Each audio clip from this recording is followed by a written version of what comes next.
All right, so I got mine working, it looks like. Yeah, double check yours. There we go. Now I got the audio working. I just realized that that wasn't working. So, round two. Tonight we have our first female guest, Jeanette slash Jaybyrd from Team Shadow Syndicate and a writer for Primal PB. We both went to Zero Hour this past weekend. So, guess what we're going to talk about? And that was Zero. my lame second entry. So, Jeanette's like, I already heard that. So it's all good. So Jeanette, welcome to the show. Pleasure having you on for the first time. So speaking of first time, me and you actually just met for the first time last weekend. That was a lot of fun. Yeah, it was nice to finally meet you. Okay, exactly. Only Um, ever just on Facebook. yeah, exactly. Sorry, just one second. I got somebody asking me questions.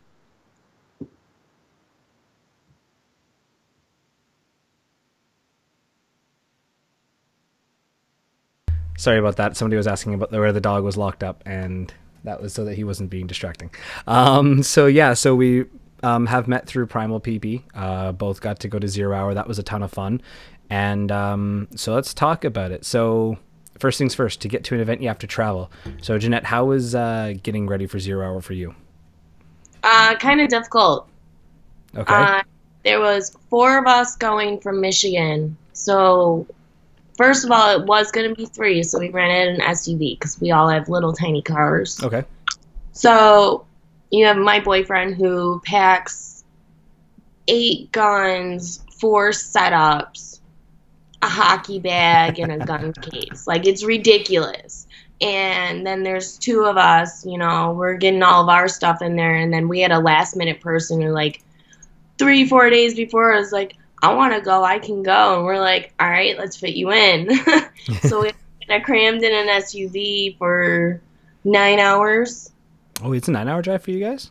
9 hours. It was 9.5. We stopped in Columbus to pick up the extra person. Ah, gotcha. Yeah. So yeah, definitely traveling. I came down from Ontario into New York, so I had to cross the border. That's always interesting.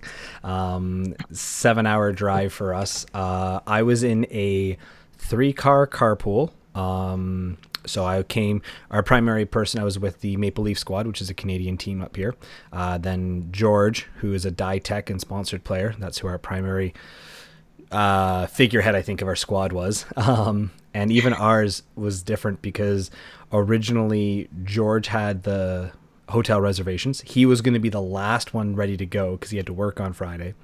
And then I was like, okay, we're going to be out by 12:30. The other guys were going to be out by 12. We were all going to meet just after the border. Oh no, what happens is I'm like 15 minutes late. The first guys, or the guys who are supposed to leave at 12, are 2 hours late. And then George is 4 hours early because he got out of work on Friday last minute. So that is the only thing I'd warn when doing a big road trip is be prepped for that kind of chaos and make sure that you're not going to get stranded out in a hotel somewhere or food because the guys didn't roll in till 12:30 at night that were running late. So that would have been scary if we had to wait for them to check in. That's for sure. Oh, So yeah. Especially if you didn't book the rooms and you guys are all waiting on them. exactly. So divvy that up a little bit helps out. Yeah. Now, the great thing is, just to more mention for all of my Canadian buddies passing the border and going to New York, we didn't have any issues this year with the tape. Last year, people had to get orange on the tip of the barrels, handguard, the magazines, the body of the barrel, all of that to appease airsoft laws that have recently been passed. There was confusion last year versus paintball and airsoft. Luckily, this year, we drove through the border, no issues. On the way back, same thing. Just, hey, cool, go have fun. That was awesome. Oh, they recently had classes. I will Yes, I tell think you you. that. I think you were mentioning that while we were there. Is that they actually stepped it up a little bit, which is always appreciated. They made a little boo boo, and I told them that they should get classes since the TSA has to take classes on what a paintball marker looks like. Why wouldn't the Border Patrol? Exactly, The difference. exactly. Now, so I was coming in late on Friday. You were there earlier, so you got to do something I didn't, which was the night game. It was awesome. So walk us through that. So for those who don't know, 0 Hour is a 3-day event now. Used to just be a 2-day. Friday is a social gathering and night game, and Saturday, Sunday being the primary games. So how was the night game? What was that like? And the meet and greet? It was cool being able to register early. Mm-hmm. Saturday, we didn't have to get there super early. We didn't have to wait for paint. We had all of our paint. The patches I ordered, the game patches were already there. And there was like a good 50 people ready to play.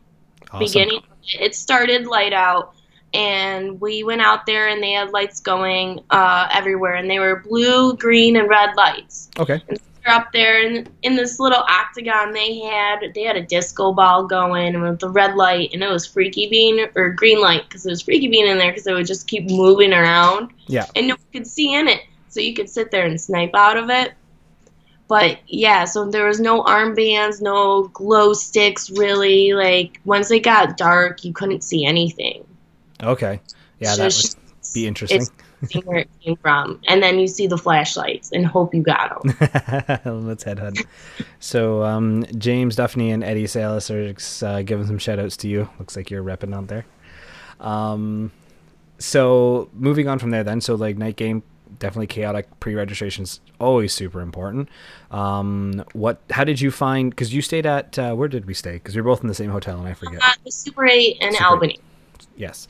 So definitely if you're going to go on a budget, it was a great hotel to stay at. All I know is a lot of other people commented that they had a hot tub that they could get into on some of the days, and I'm just like, Yeah, we visited Beauty and Beast and Hometown Suites, I want to call it, down the road, and there was a hot tub and a pool, and they had a grill outside, so they like made steaks and everything. Like, it was nice. Super 8 was definitely more affordable. yeah, that's for sure. Yeah, Nightmare's making a comment there. Playing a first night game, definitely intense. I'm super mad that I missed it. I've played indoor lights off, similar but not, just because you got that much more of a bigger field. The only thing I'd actually be scared to go after playing at Tri-City is I'd be scared to go on that field without ever seeing it, because there's a lot of bunkers there. We didn't get a walkthrough. We showed up there right before the night game started. We were going to play, and then we weren't going to play, and then my team went out there, and I'm like, well, I'll just go take video. And I found a little girl, Turtle, who sat out there the whole night game when it was pitch black, still shooting people. Like, I couldn't believe it. Oh, that's awesome. All right, so then moving on from the night game, Saturday, little chaotic, not too chaotic. I think people kind of rolled in pretty slow. I was with George for die teching, so we kind of had a mini reservation spot with our tent, but definitely would warn people that get there early, get a good tent spot. You guys, you were stationed like just by the main tent, correct? We were stationed up with Team Ghost Company. Okay. With our friends. Siri was, I would call her the paintball travel agent. If you are traveling for a game, this girl, she's the one who found the hotel for a lot of people. Like, she'll go out of her way to help you get reservations. Like, she's awesome at it. Awesome. So I had to go see her. I met her in Dominion, and we've been friends. We talk all the time, so. Yeah, no, for sure. And connect is no problem. Like, even if you just have like your bag of paint, water, and snacks with another team, 9 times out of 10 people are going to be cool. It's more like, hey, I'm going to show up with my giant case of paint gun, or my markers and everything else like that. That's when people might not like to share just quite as much. Yeah, she brought cookies. Who is it? Dave from Widowmaker had Girl Guide cookies, the Canadian Girl Guide cookies there. I did come home with a box of those. Yeah, I definitely bought a box the first day because I didn't make the burger rush in time, and I'm like, I'm just gonna like play on sugar and it'll be fine, whatever. So, day one, the start. So were you there for the get go, like the whistle blow, or were you late getting on the field? One, I believe I was. Okay. So the Oh no, reason. I missed it by 5 minutes. Okay.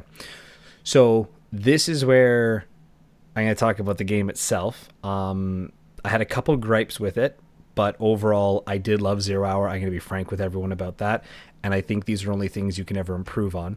Was we were both playing for Ford. We were Team Red. We hit the field. We were ready in our staging area, and we pretty much had someone else walk in off and tell us, "Hey guys, the game's live." We didn't hear a whistle, nothing else. Apparently, it was the other team had a stopwatch and they were looking at the time and they're like, "Oh, it's." I think game start was 10. It's 10 o'clock. Hit the field, everybody. So we definitely lost a good portion of the field and we're playing an uphill battle. I think that was my only thing. Refs were great for paint checking and spread out on the field, but communication from referees was the only thing I had. Yeah, that was a big issue I saw, especially with the missions. Yeah, missions were very similar. So, because it is the talking tactical, I'm going to bring up how we approached the game initially. So I was running with two other Canadian players, Matt Napalm, and Peter Jarvis, who was my guest from the previous show, who was going to try and make it on tonight. Unfortunately, life got in the way. We were all running comms, though, fully functional earpieces and everything. It was pretty much, we were... Napalm took the left side. I generally took the center. Jarvis was on the road just screaming at people, get down the road, get like respawned.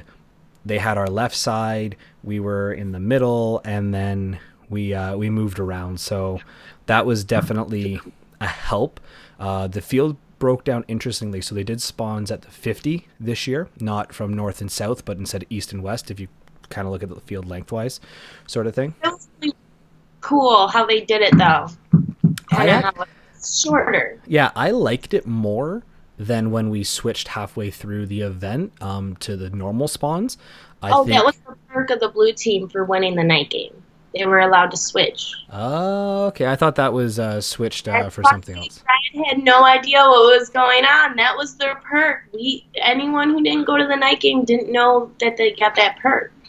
Okay, that explains a lot more than we thought. We assumed it was split because the way it worked was when we came out of the spawn, they controlled our left side, and we had guys come in through the right, which when you're looking at the field was the south side. So we controlled their left spawn out of their spawn, like when they were walking out, their left side's hot, so they were all funneling the right to the north of the field, and then our left side was hot, but we pushed them back quite a bit.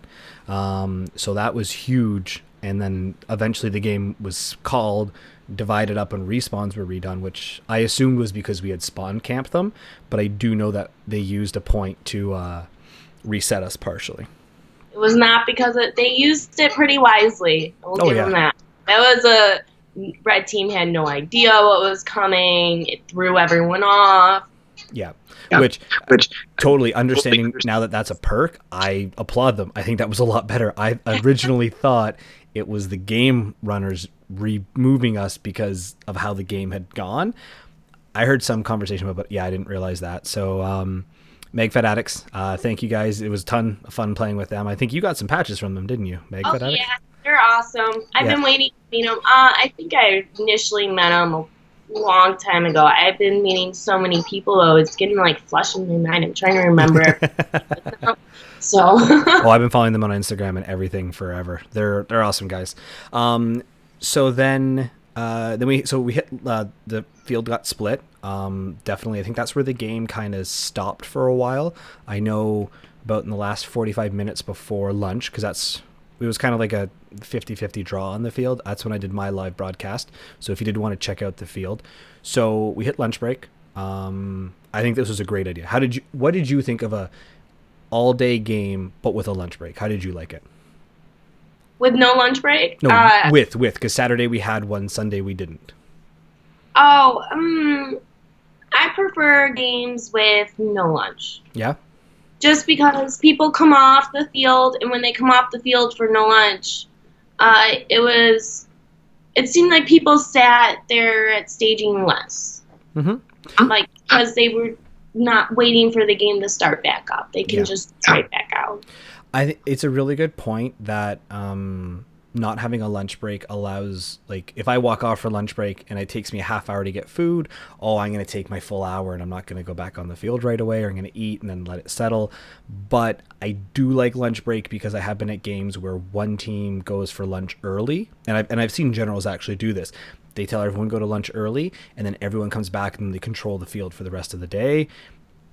It's a quid go pro plus and minus. I do like lunch break though, because as a player, it allowed me to know I'm going to keep playing until they blow the whistle, and then I'll go eat. Yeah, the half day. Yeah. And it threw everyone off because there was no lunch break Sunday. The Yes. game got short. Is that the reason why it got cut short? We will get to that. Do not skip ahead, because we got that was always my assumption. That's why I was like, what it was. Because there was no break. It was because the game started late. Everyone was a little hungover, I think, on Sunday, so we didn't really hit the field as quick as we should have. But yeah, so then moving on, afternoon was great. Let's talk about the missions from the first day. So you understood, and you were a little bit more involved with the generals and everything else than I was. So you tell me, what were the missions and how are they supposed to work? I don't exactly know how they all work, but I knew in order to get the decom, you had to have an engineer. Yeah. And that engineer had to touch that box. And if that engineer didn't touch that box in any way, you can't take it. You lost points. Yeah. And that was one thing I know that Red was doing, was that they were taking the wrong boxes or something. Yes. So one time the engineer didn't touch it or something. Yeah. It was confusing. So this is the problem I had with the event, as a coordinator. Like, referee stuff will happen, but coordinator itself is what I think they should always take away, is that a flag would go up and it would be red or blue. If it was the blue, this is where it got even weirder. If it was the blue flag, the red team was attacking it and the blue team was defending it, or it was vice versa. So then what would happen is you had to, if you were attacking, you had to get there and hold it or steal the box. But if you were defending, you had to hold it for so long and then pull it back. So yeah, you weren't allowed to move it for like a half hour. Exactly. And so it made it really confusing, because it's like, okay, so I can touch the box, I can't touch the box, what color is the flag? And then there was a neutral one, which... Oh, that was a problem for both teams. Yeah. It was, it's different, that's for sure.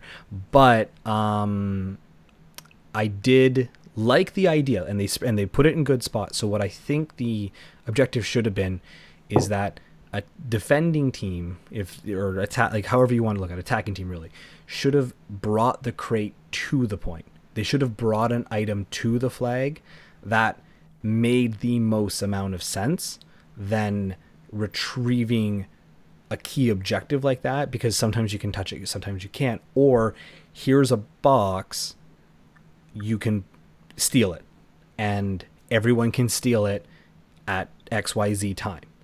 And again, there should have been some sort of counter, because there was at one point where day one, because Jarvis didn't play day two. Day one, we were on the field and there was the box, and someone was screaming, "Get close to the box! Get close to the box!" So I dive bombed it and dropped my marker on the way. But I'm like, "Oh, I'm close to the box. This is what we need to do."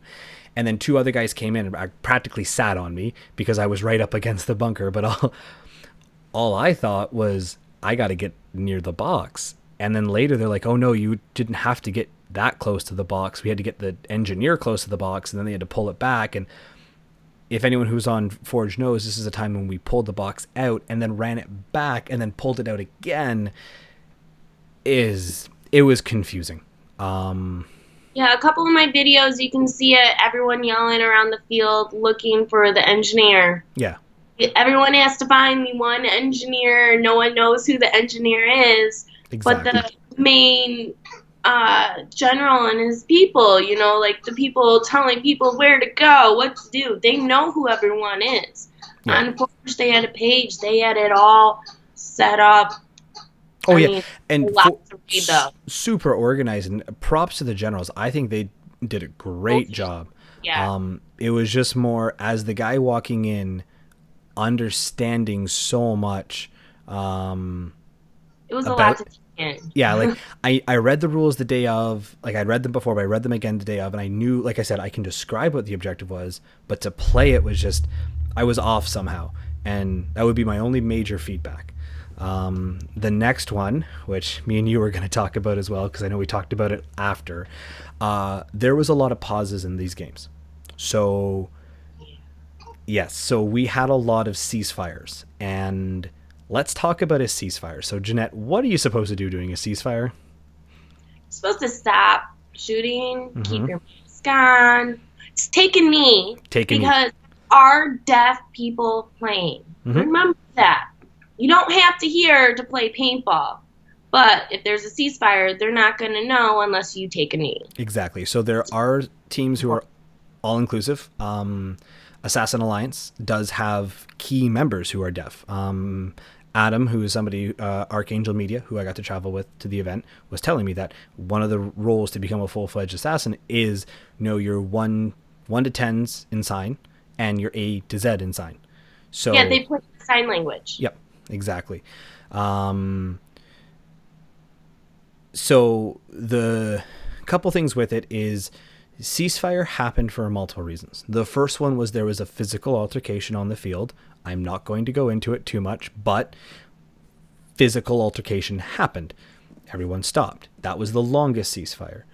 The next one that happened was a gray. Twisted, is that the twisted ankle? I think it was a twisted ankle. Somebody twisted their ankle and then had to get carried out. It was like one of those ones. Is it was a ceasefire, but not like a hugely needed ceasefire. But it was good that they called it still. Like it was that. Just move them out of the firefight. Exactly, which was a good idea. The next one though is the super important reason why you take a knee. The super important reason you leave your mask on and everything else. A player who is asthmatic was stuck in a building with a smoke grenade. They started to have a asthmatic reaction. You take a knee. You do not lob balls. People have to take their masks off for safety now because they have to get to them. Second thing too, if you see a crowd of people around somebody and there's a ceasefire, do not walk over to them. No, you can stand 5 feet away and keep blocking an extra just in case, though. That doesn't bother me. Exactly. And great job to the refs. As far as I'm aware, the player was able to make it out. They even played, I think, later or made a general recovery. It was just an unfortunate situation. And that's when they called lunch a little early for the game, which, again, great job. But asthma attack, I would give it. You played around all that smoke. Oh, for sure. Making it that long. That smoke is deadly. So you're tossing smoke like crazy at this event. Like even for me, I was first half the day I had to come out for a while, and I'm like I'm just chugging water because my throat was killing me from yelling and the smoke. But it was a blast. I think it definitely did add to the field. So then Saturday night. So this is going to be my story, but I want to hear from you. How did your Saturday night go after the event? It was good. We went out. That's when we went out and hung out with Beauty and Beast. We went out for sushi and we went swimming in the pool and had some drinks. And came back. And I'm one who, I don't know if I'm just addicted to playing 2-3 days in a row. I'm up at 5:30 in the morning trying to wake my team up like, guys, wake up, we're ready. I went to bed at 3 a.m., 2 a.m. I don't care. I'm ready to play. I don't care. I'm ready. Awesome. So, yeah, I have no issues waking up, but I know a lot of people, MagFed addicts, had some fun at the strip club, and they had a lot of issues. It looked like kind of slow after a couple of days. Well, the other thing too is you're sprinting hard. Your muscles are going to give out a little as well.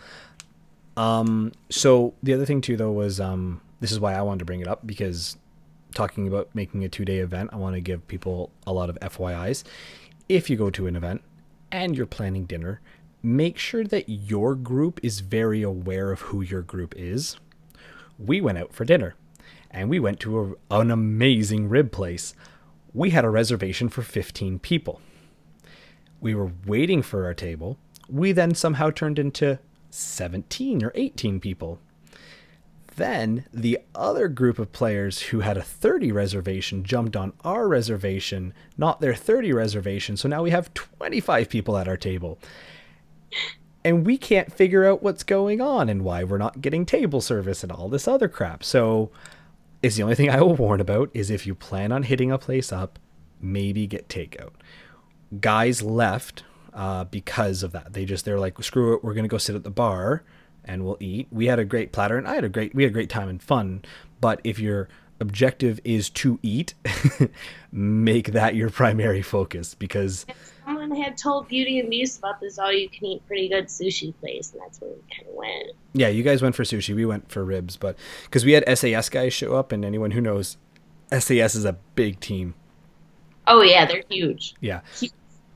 They were great. I was running alongside all of them. Yeah, they super nice guys. Like I said, don't get me wrong. We had fun at dinner. We were happy they joined us. It was just more, we had some people who I was looking forward to visiting with, leave early just to crash because of it. So, yeah.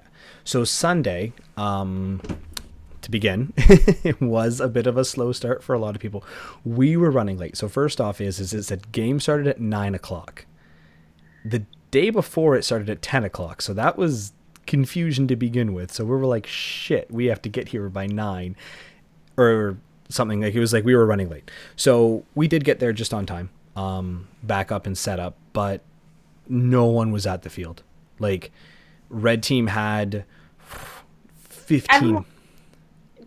There was people calling, like, you got people on teams like me that are there and ready, calling their teammates, where are you? Wake up. What are you doing? Yep. Like, so they bumped it back an hour. We lost lunch because of it, which I was fine with. Like, you know what? I'd rather have more players on the field than not. And then we, William, I will say, like, we were ready to roll. No, and so, like, we were kind of ready. Like, we were up and pretty much good to go, but we just screwed up the time. So that was something that happens. They went through a briefing again. They ran through, again, safety procedures. Do not do physical contact, because it happened. The big thing too was I put a reminder in, was that take a knee during a ceasefire. Oh yeah, I learned that with mine. Trying to scream out ceasefire, helping out the one guy. Oh no, that was not. I was still being hit. He was still being hit. Yep. No one could hear us. There's flashbangs. There's smoke. There's people screaming. There's people shooting. Yeah. So yeah, it happens. So, but other than that, Sunday was fun. Great event. I unfortunately retired a little early. I didn't wear my knee pads, and I did a slide, and I have little plastic covers on my pants, so it folded under my knee. And because I had a 7-hour drive and it was my right leg, I was like, nope, I'm out. I'm done. I know you were hitting the field a whole bunch though. Oh, my knees they're still black. They were black in my game. It's so good. So overall, and then sorry, final score was 11 to. Pardon? 25-20. Oh, so, okay, so is that high? Sorry, I do know Forge won by a good number of points. So congratulations again to Red Team. Blue Team definitely stepped it up on Sunday. Saturday was definitely Forge taking names and points. So goes to show. Give us a good fight though. Oh yeah, for sure. Oh, every time. Like, I wouldn't complain at all. I think it was just that we controlled so much on Saturday, and then Sunday, Blue Team came out. So, a couple things to mention for MagFed games, because you've been to a bunch of open games and MagFed. This was my first really big MagFed only game. Is if you bring first strikes, and you want to be super effective with first strikes, keep them for the second day. Oh, you better hoard them. Yeah. Or you keep them, or you make your shots count. So Saturday, first strikes were flying around like crazy. I wouldn't say they were doing amazing. I've played against first strikes. No one caught me off guard. Like, I didn't have any. I had a couple really good shots, and I always found, like, I would stop and wave for the sniper, and then they would wave back, and I give them a giant thumbs up, because I was like, nope, that good shot. I want you to know it was a good shot. It's pretty far away too. Yeah, there was a couple long balls, but in general, it's pretty good. We were shooting graffiti as the round ball, which I actually found was too hard. But I think with the weather expecting to possibly be cold, just how the paint was made. It's throughout the day, definitely. Yeah. And then Smoke was just abundant. First day for sure. Second day, a little bit less. So, question for you, because in Canada we do have a rule, at least at PRZ where I use smoke the most. My local field can't because there's an airport that's close by. If you throw smoke, are you allowed to throw it back? Yeah. Okay. So that must be an American thing. It probably is, because Americans like, what? Don't throw that smoke over here. I mean, I saw some people just having a war with the same smoke, So literally throwing it from one bunker to another. we've had issues up north where we don't throw it back because it can actually be a fire hazard, because it can sometimes reignite the smoke when it's tossed back and forth constantly.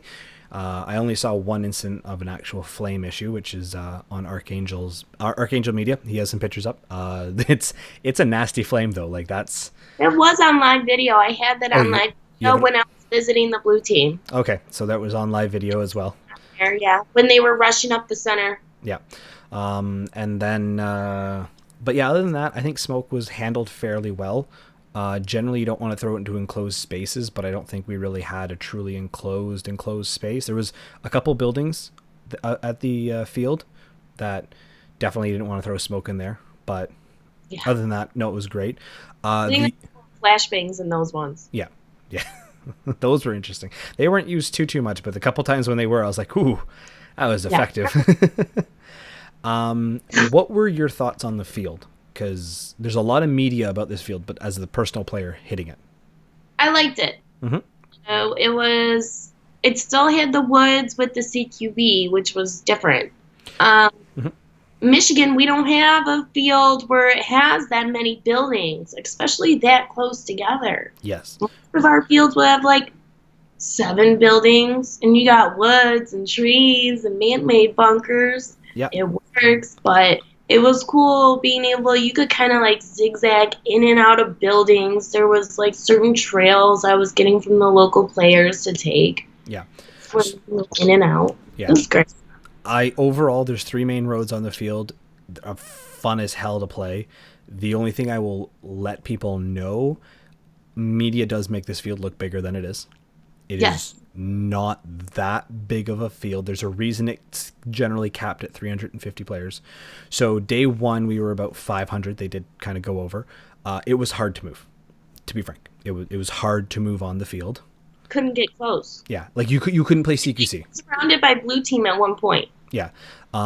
Day 2, Sunday, some players couldn't make the double day event, so they dipped. Sunday was probably closer to, I think, what they would have wanted, which would have been about just under our 200 players each side. And the field was super fun to play on that day. It was perfect for that amount of people. Exactly. So, again, just great field, a lot of fun. But if you do come, don't expect to be trailing through the woods too much. In general, you're going from building to building, you're sliding, you're making moves that way. Tag people too. It was amazing. It was such a perfect field to tag. Yeah. Everyone was tagging people out. It was great. Exactly. I think the assassins definitely love that field. Sprinters and pistol players, you are at home. You can get into small spots. That being said, there were a crap ton of SARs on the field, and they were definitely locking down spots. The snipers were doing their jobs. There's no true high vantage point though. Like if you go to something like Dominion, I think is just, they are bigger fields, so you get a little bit more spread out. Huge hill on the first day at Dominion, Mm-hmm. and on the other side of the other field we played on day 2 at Dominion, there were 2 stories they were allowed to go up on top. Yeah, that's the other thing too. High ground. Yeah, no 2-story buildings on the field. It is all 1 story. So, again, something to learn. Overall, I think it was a great venue. I think it was a great event. The only little thing I would say is the main objective is to make something a little bit simpler than what they have. And that was just, the placements were good. The idea was there. Just getting the crates to and from places threw us off. It's confusing with all the extra people. Yeah, exactly. Having it capped and having everyone on the pages to go through it might work better.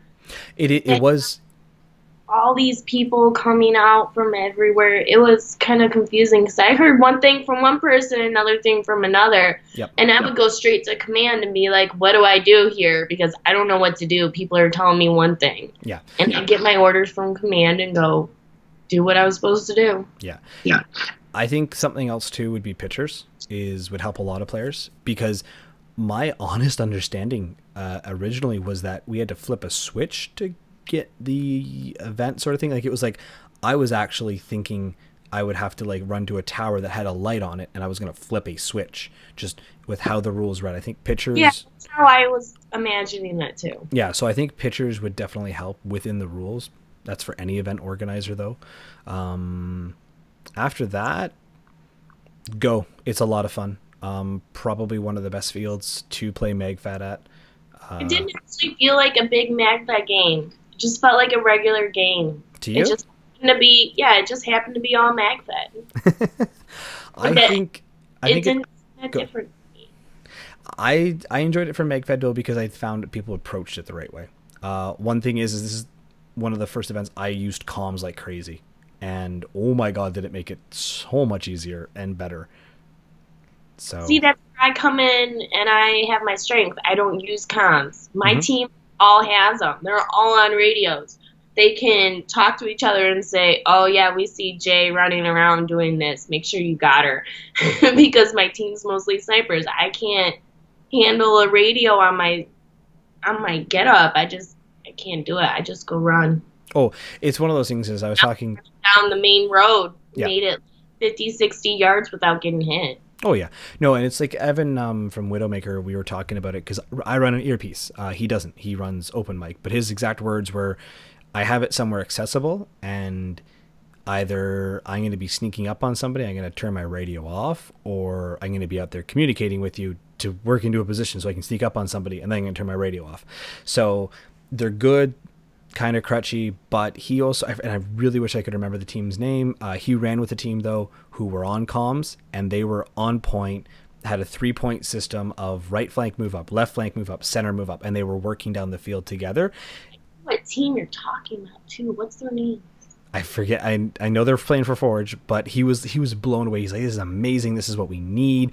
So definitely, I've talked about communication a lot on the podcast. I thought it was really good at Forged, but within a team and back to command is we knew walking onto the field as an 8-man squad-ish where we could focus, just because we had a couple players who liked playing front. We had a couple players who liked playing back. And thanks to everyone being on comms, we had the biggest picture of the field, to the point where I'd walk back to the command every once in a while and be like, "This is where they are. Go do this." And they're like, "Deal."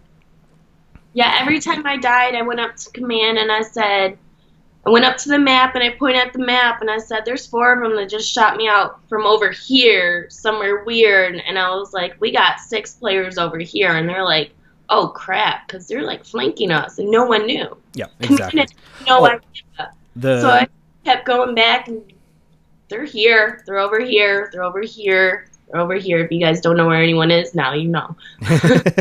And props to everybody. They were going like crazy all over the place trying to get us and stuff like that. But I thought it was just great overall.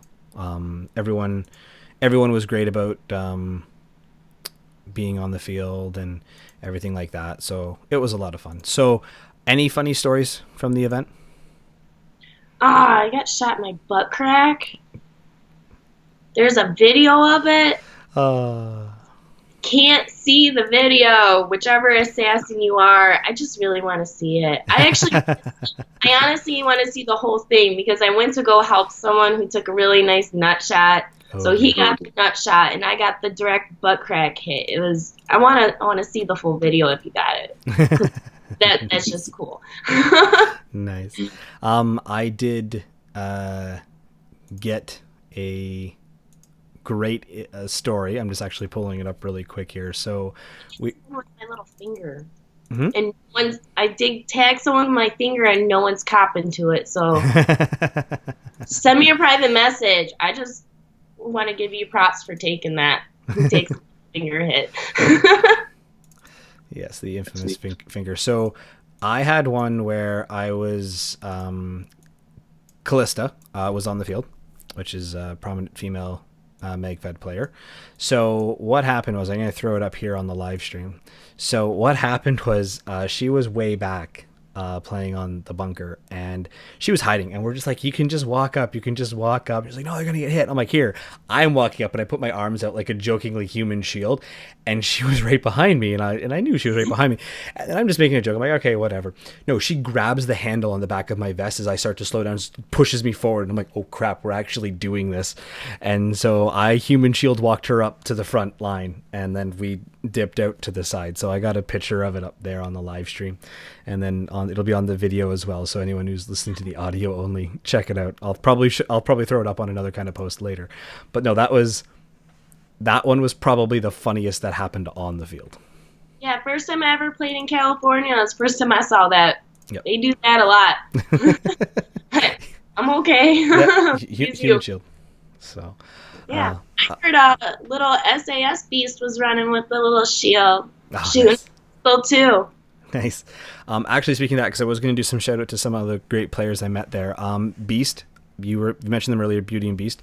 Beast is one of the players. If you're looking at any of the photos, he was a forged shield, had a mask on.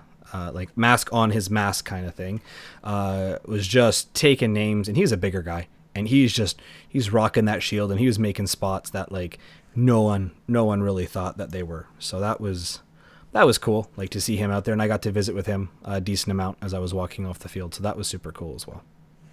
Yeah, him and Beauty are always good on the field. Yeah, and actually Beauty as well. I got to see her whole bunch on the field. I kept running into her every once in a while. She'd be like, I want you to go here, and I'm like, where do you need them to go? And I'd be like, all right, we'll do this, and then I just scream it out. Actually, one of the other cool guys that I'd met too was Nomad from the Assassin Alliance. We had a really good visit right at the beginning of the hotel. Sorry, at the hotel. And he had a super cool like gas mask helmet kind of thing, and it was like one of those things I didn't realize, because I met him off the field. We had a good talk. Then I met him on the field and kept shooting at his head, and then off the field again later on I realized who he was, and I was like, he is as you're shooting at him. Yeah. Oh yeah. So that was a lot of fun. And then there's one other player who was super cool to meet. I'm just gonna pull up their name though, because of course I should have done this beforehand, and I didn't.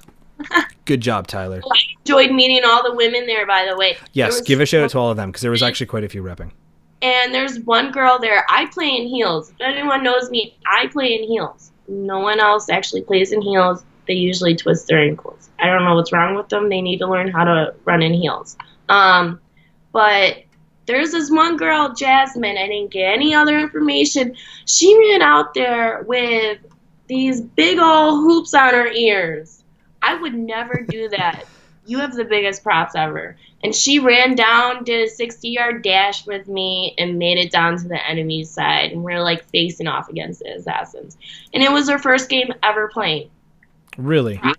Yeah, props. Yeah. That's super cool. Was there anyone like, so Beauty was out there? Anyone else that you kind of got a chance to? Beauty, Siri, Callista, Little Turtle, her dad is Scads. Not sure what team he's on. Matt. And then SAS Beast, her dad's Chris. They're on the SAS Mass, I believe. Mm-hmm. And, oh man, I'm thinking of names. Risa was one of the other women. Two women, I did not get their names, though. Okay. I might have gotten them and forgot them. They were out there and they were repping, so awesome for them. The final player that I wanted to give my shout out to, because I just loved his loadout like so much. So his call sign is Loki, as Daniel reveals. For those who have seen his photos on the Facebook, you have. He has a Deadpool Milsig marker, and the thing is beautiful. So I saw his marker online, and I loved it. And I was like, oh, that's so nice. And then I saw him on the field. And guys, like, you have to, like, I get that people get mad about going, like, either if you go above and beyond, like, you own it, and that is you. that is him on the paintball field. So he runs a mesh net over his head, and I think the best way of describing it is Fallout. He has a Fallout getup. So he wears an I-4. He's got two like the gas mask things on there with the Milsig logo. He runs two. It reminds me of that one. I don't know why I would think about it. The one of the Batmans. Oh, Bane. Where it had Yeah. So those little tubes in it like that. exactly. So he runs two tubes on his mask as well. That's like It reminded me of. lime green, and just he's on the field. He's photogenic, but he's out there shooting. I got him on the live stream a little bit. It was a lot of fun to play with him. I got to visit with him as well. Super nice guy. So again, like just kind of getting to meet a bunch of people was an awesome time. So Oh yeah, I got to see a lot of people I met at Dominion too. That was cool. yeah. So definitely, hopefully next bigger game I go to, TTP will be a little bit bigger. I did a couple shout outs with some of the people. Definitely have some shows lined up because of it all. So that'll be cool. So Jeanette/Jaybyrd, thank you very much for coming on the show.